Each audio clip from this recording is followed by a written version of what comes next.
Hey guys, welcome back again. So nandito na nga ako sa may bukana ng Nawan Lake.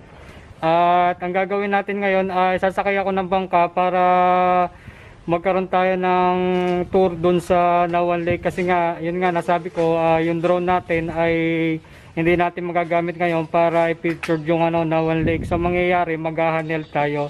So samahan nyo ko guys para tuklasin natin na explore ang Nawan Lake ng Oriental Mindoro.